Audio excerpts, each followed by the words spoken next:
हाँ, पानी का नाम क्या है? चतुर। सही बेटा। हाथ पैर टूट गए क्या आपके?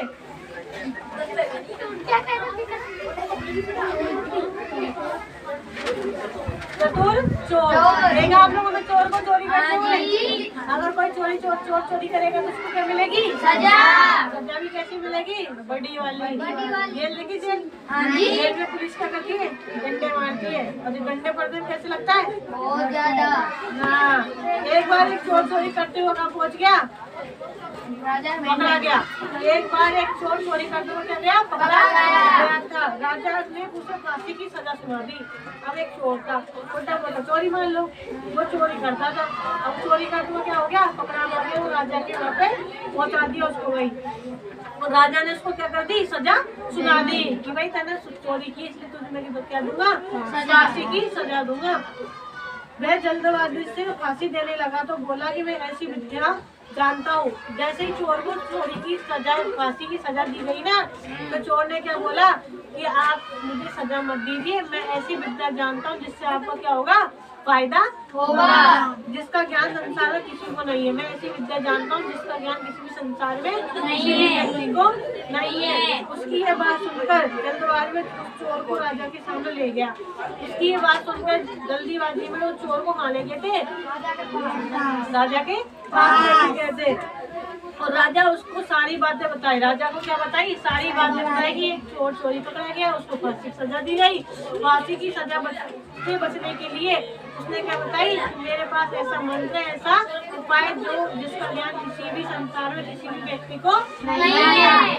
राजा ने चोर से पूछा तुम ऐसी कौन सी विद्या जानते हो जो चोरी छोड़ने का? राजा ने चोर से पूछा तुम ऐसी कौन सी विद्या जानते हो जो तुम्हें जो कि कोई नहीं जानता। चोर ने कहा कि महाराज मैं सोने की खेती करना जानता हूँ। उसने कहा दादा कि महाराज मैं किसकी खेती करता हूँ? सोने की। और राजा सोचने लगा कि गेहूँ की खेती मैंने सुनी है, बाजरा की खेती सुनी है, मक्का की खेती सुनी, चावल की खेती सुनी है, और भी सबकी खेती सुनी, लेकिन सोना चांदी की खेती मैंने कभी नहीं सुनी। सोने की खेती करना चाहती। यह सुनकर राजा को बड़ा आश्चर्य हुआ। यह सुनकर राजा को क्या हो गया? अचंभा हो गया कि यार ये सोने की खेती कैसे करेगा। राजा ने कहा कि ठीक है तुम हमें सोने की खेती करके दिखाओ। राजा ने उस चोर से कहा कि ठीक है अगर तुम सोने की खेती करना जानते हो तो तुम मुझे क्या दिखाओ? सोने की खेती करके दिखाओ। अब तब तक तुम्हें मृत्यु को दंड नहीं। अगर तुमने सोने की खेती करके मुझे बता दिया तो मैं तुम्हें क्या नहीं दूंगा? मृत्यु की सजा नहीं दूंगा, फांसी की सजा नहीं दूंगा। राजा की आज्ञा पाकर चोर ने सोने की छोटे छोटे बीज बना दिए। चोर ने क्या बना दिए? सोने के छोटे छोटे बीज बनवा दिए। और राजा से कहा कि महाराज इन बीजों को बोने के लिए एक आदमी चाहिए। उसने क्या कहा? महाराज इन बीजों को बोने के लिए मुझे कौन चाहिए? एक आदमी। मतलब जो सोने के टुकड़े थे ना उनको छोड़ के क्या बना दिया? बीज बना दिया। और खेत में अगर आप बीज बोगे तो उसके लिए आदमी तो चाहिए ना। आप लोग गेहूँ की फसल करते तो आपके मम्मी पापा किसी को लेके जाते फिर बीज बोते ना।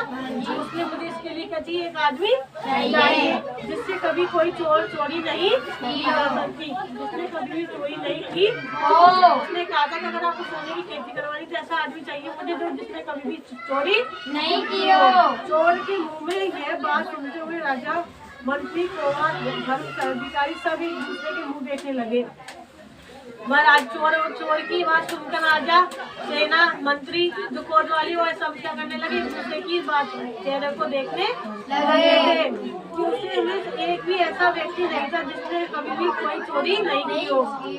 उसमें एक भी ऐसा व्यक्ति नहीं था जिसने कभी भी कोई चोरी नहीं की हो। यह देखकर चोर बोला कि महाराज जब यहाँ चोर है तो फिर मुझे अकेले को क्यों फांसी दी गई है?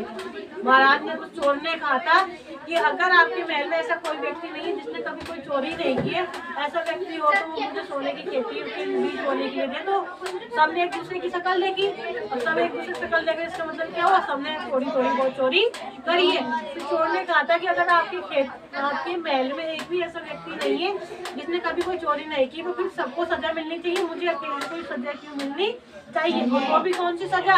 फांसी की सजा दी जा रही है। चोर की बात सुनकर राजा ने उसे क्षमा कर दिया। चोर की बात सुनकर राजा ने उसे क्या कर दिया, क्षमा।